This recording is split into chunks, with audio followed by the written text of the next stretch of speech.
Alrighty, welcome back everyone. We just talked about my top 10 non-quarterback offensive players and my top 10 defensive players in this upcoming draft. Very tough list to put together. Whenever you have to overlap the positions, it gets a little bit murky, but feel pretty good about what I got right there. And now we got my favorite draft prospects, the guys that either I have a warm place in my heart for them throughout their college career because I just enjoyed watching them, or I really do think they're going to be elite players at the next level. And I think we'll bounce around a little bit in this one, but I do want to start with a guy that frankly might be my favorite of the bunch. And that is Treyveon Henderson, the running back for Ohio State. When this kid is healthy, I genuinely believe he is the best running back in the entire country. When he was healthy in his freshman year, 1,200 yards, 6.8 yards per carry. When he struggled with injuries throughout his time, he still got over 5 yards per carry whenever he was on the field, and then he had 7.1 this last year. The dude is a freak in every sense of the word. He can catch the ball out of the backfield exactly how you would need him to, and frankly, I'm looking at this running back class right now. This would be my RB2. Right behind Ashton Genty, this would be my guy because I think the just true ability that he has to run in between the tackles, get outside on a stretch or on an outside zone, and then just catch the ball out of the backfield about as good as anyone you'll find across the NFL right now. I think he's one of those guys that I don't want to say he's a Saquon Barkley because I don't think he is, but he absolutely is a guy that can catch the ball kind of like a wide receiver the same way a Saquon Barkley or a Christian McCaffrey or a Bijan Robinson do, and he's going to be a huge player. Now, the injury history is a real problem. It's definitely something to worry about, but he's had a full year being a very, very big piece of that offense and being fully healthy. He's someone that obviously has a great head on his shoulders because a lot of people would have not let Quinshon Judkins come into that team because they wanted to be the guy, because they wanted to get all the spotlight. That is not the way this guy works. He's an incredibly down-to-earth, incredibly good person, and he's someone that I really do think is going to be a star at the next level. I was actually random thought that I had in my head during that Eagles Commanders game this past weekend was, man, if you add Treyveon Henderson to this Commanders offense, it could be downright special. So I don't know if that's where he's going to go, but I do think this is a guy that's going to be really special at the next level, and someone's going to have a running back for a very long time that's going to do some great things for them. Andrew Makuba is the other guy I have here. The growth that he has had in this year that he has been at Texas has been just about as good as anyone in the entire country. He's been really, really incredible. Now, he was plenty solid at Clemson, no doubt about that, but he became a star at Texas he became a star at Texas, and I think he will find his way into the second round. Remarkable ability, and the biggest part about it is the ability to sink into coverage and then find balls and high point them is just ridiculous. He is someone that has made play after play through this year where it's just, how did he get that far that quickly? How did he make that play in that amount of space? And we talk about the Arizona State one, was a great play, was the biggest play of his season and definitely one of the better ones of his lifetime. The play against UGA. I don't know if anyone remembers this, but the first INT that Carson Beck threw in the UGA game was a ridiculous play from Andrew Makubi. He covered probably about 15 yards, made his way back, and made a ridiculous play on the ball. The dude is special in every sense of the word. Frankly, I think he's a guy that if you're taking him any later than the second round, congratulations. You got a massive steal because he is a guy, not only is he a guy that taking huge steps this year, I don't think he's done yet. I don't think he's quite reached his ceiling, and you put him in the right situation around the right guys, he's going to make a ton of big-time plays for you. Jayden Higgins is the other guy I wanted to talk about. This is one of my favorite wide receivers in the entire class. I think when you get past Travis Hunter and Hedariah McMillan and Luther Burden, I do think you have a little bit of an opening of what could possibly happen with that wide receiver 4 spot. A lot of people throwing out Matthew Golden as an option, a lot of people throwing out Isaiah Bond. I think Jayden Higgins might be that guy for me. He's a remarkable good player, and 6'5" that can really fly. He's really, really incredible, has been able to get over 1,000 yards again for the past couple of years, and he's going to be a star at the next level. I think he's too physical, I think he's too fast, and I think he's a guy that I'm trying to find a comparison, and I can't quite find one right now, but he's someone that I think can make a huge impact on someone. He makes great plays, and you put him next to a solidified wide receiver 1, I think he could really shine. Like, say, goes to the Dallas Cowboys and plays next to CD Lamb, or goes to Washington and plays next to Terry McLaurin. I feel like he's a guy that could really fill out an offense and become a downright star at the next level. I think he's as complete as you'll find in this wide receiver class, and you're looking for someone that can block in the run game and still go downfield and make a big-time play for you. This is exactly the guy to do it. So I think this is one of those guys that in this wide receiver class, you're probably going to get overlooked just a little bit with Travis Hunter, with Hedariah McMillan, Luther Burden, and all of the other guys around. But Jayden Higgins is a special player, and I very well think that whoever gets him might have just gotten the steal of the draft.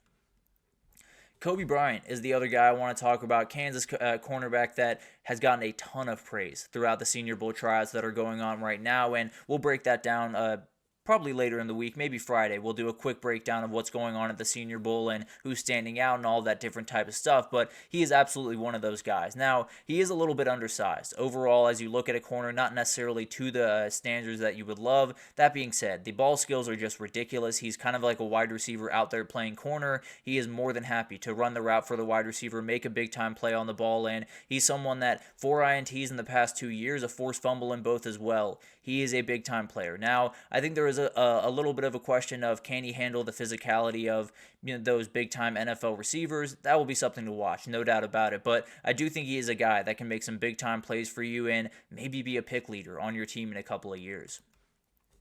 Ricky White III, one of my favorite players in the entire country, now will become one of my favorite players in the NFL. There's no doubt about that. And he's a guy that I think he's going to be a long-term NFL player, not necessarily because I think the wide receiver position is going to work out perfectly, because he's going to be a great special teamer. There's almost no doubt in my mind that he is going to be a great special teamer. Had 3 punt blocks this year. He can return kicks. He can be a gunner. He can do whatever you want him to do. He is a downright special player, and he's a guy that he stuck at UNLV. He did all the things that they needed him to do. He's going to tear up these interviews when he comes to combine time. He's going to be a guy that he walks out of the room and they immediately say, we got to find a way to get him. We got to find a way to get that guy on our roster because he's just the guy you want. He plays with physicality, he plays smart, and he's definitely a guy that can do whatever you need him to do. So I think I really like him to just have a long career, even if it's not at wide receiver, but at wide receiver. He's plenty physical, he's really, really shifty, and he's absolutely a guy that can make big-time plays for you from that slot position. So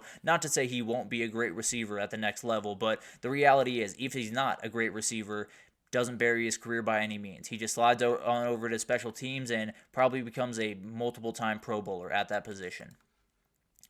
Demetrius Knight Jr. This might have been my favorite guy that I've fallen in love with throughout this last couple of months because special in every sense of the word. And he's one of those guys that doesn't necessarily have the outright production that you'd love to see and has definitely some kinks to work out. There's no doubt about that. But standing at almost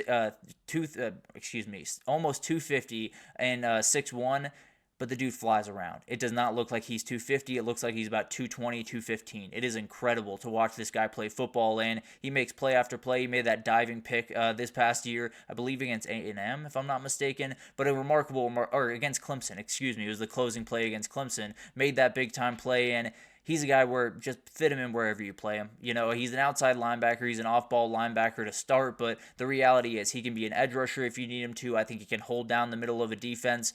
Every team needs a Demetrius Knight Jr., and if you can get your hands on him, congratulations. I think you got a guy for at least a decade on your team. Elijah Arroyo is the other guy I want to talk about here. What he does with the football in his hands is unlike a lot of the other tight ends you'll see in this class. Now, there are talented tight ends, and I think he'll probably find himself in the he might be third behind Harold Fannin and Tyler Warren, but at the end of the day, all the ability in the world. He can do everything you possibly want him to do. Selfishly, I kind of want the Falcons to draft him as a little bit of a Kyle Pitts replacement, but that's something we can talk about in time. I would just love that as being a Falcons fan. But at the end of the day, he is a guy that's going to make a huge difference for a team. I can absolutely promise you that. Now, I don't know if he's going to be, the best tight end in the league or to be anything like that, but he can be a very, very great supplemental piece. He can be a very great piece to a team that wants to take that next step, and I don't necessarily think he's going to be top, the best tight end in the league or anything like that. I do think he's going to be a guy that's going to have a job for a very long time and probably hang out around the top 10 tight ends, top 5 tight ends in the league for quite some time, frankly. Really like this kid and cannot wait to see what he can do at the next level. And then my very favorite of the bunch, Mike Green, the edge rusher from Marshall, has caught a lot of people's eyes throughout the Senior Bowl and really throughout the back end of the season as the NFL draft process really started. He stands at 6'3", 251 at the Senior Bowl, and he's been the belle of the ball so far. Everyone has loved this kid. The reviews coming out of it have been absolutely incredible, and I think he's going to be a top 15 pick. Wherever that goes, another one that if the Falcons want to pick this kid, I would not be upset by any means. So a really, really talented kid, and frankly, I think he's just going to be a star. I think when you look at the bend, you look at the physicality, you look at the arm strength and the measurables, it's just hard to deny what this kid can be at the next level. Now, there's always the worry of you played at Marshall, you got to take that big time step up, but at the end of the day, I can't find an edge rusher in this group that I love quite as much as this kid. Now, there are some kids, Michael Williams and some of those, Abdul Carter's better than this kid. But at the end of the day, beyond those couple of guys, I think this is one of the best players in the entire draft, and I think he is going to be a name whenever it's called. You're going to want to remember when it's called because it is going to be one that we remember for quite some time. So really like that group of guys, and I'll probably continue that going into tomorrow, and I have to assume that I will include our guy Alfred Collins up there, Anthony, because definitely want to make sure that I get him a little bit of love because you're right, the athletic ability on that kid is out of this world good at defensive tackle. But we'll talk about that a little bit tomorrow. But the final segment here, we'll take our last break in. We'll just do the top 10 picks. Don't want to go all the way 32 because don't want to go hyper speed over this next little bit, but let's go over the top 10 picks who I think will be taken. We're going to do no trades throughout this thing, but we'll talk about it right after this, so stick with us.